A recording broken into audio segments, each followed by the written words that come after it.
I'm sure you've noticed in recent years, while we're still allowed to notice things under our new dear leader's regime, that things seem to be getting more and more violent in the modern UK. We seem to be following the French in this regard. After their spate of terror attacks a few years ago, they coined a new phrase, hyperviolence, to describe the savagery of what was going on. The savagery I'm talking about is things like the Bataclan attack when some ISIS devotees went and killed a load of teenagers at a concert. Now that was savage enough, but there's always been rumours around that attack that it was even more brutal than we were allowed to see. That's been denied by the authorities, but who do you believe these days anyway? Perhaps even more worryingly, acts of savage violence barely even make the news anymore. What I'm going to show you is simply from the past few weeks. First up, we have this horrendous story out of Kent where a man murdered a woman and then sexually abused her body afterwards. And Ernestus Yuska is claimed to have raped the women. That's not been confirmed by the authorities, but that's the rumour online at least. Now, this sort of story is so horrible, it would have been the news of the year a few decades ago. However, nowadays, things are so commonly violent that this will make the news cycle one week and be forgotten the next. Now, you may have heard of this one before. This was a Kurdish migrant named Borawa Shorsh. He tried to push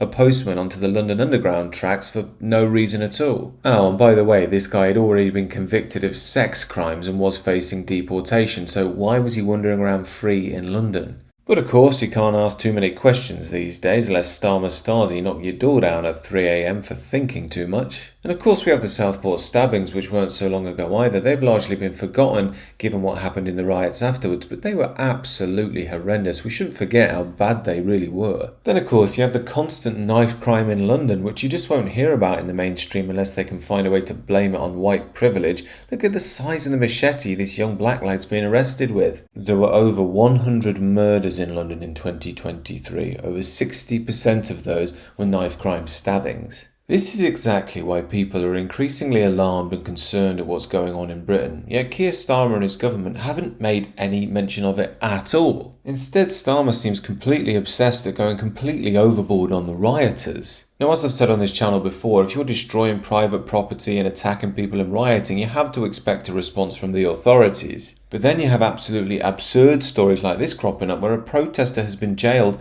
for chanting at police. This fella, who's 67 by the way, got given 20 months for chanting "You're not English anymore" at the police while saying derogatory remarks about Islam. He also apparently pushed another demonstrator into a police officer, which precipitated a physical confrontation involving the police. Now, I don't know about you, but it seems to me a large fine and a suspended sentence would suffice for a crime like that, but 20 months? Especially at a time when our jails are already apparently completely so busy they're having to use police stations to imprison people. But then I guess this is what you'd expect from ideologically possessed people like the Labour Party, isn't it? To them, modern Britain is absolutely great. The only problem is the detractors of it, and they need to be shut up, yelled at, called racist and evil, and at worst thrown into jail. And it doesn't seem to me that any of this madness is going to end anytime soon. In fact, with Keir Starmer, it's likely to just get a lot worse.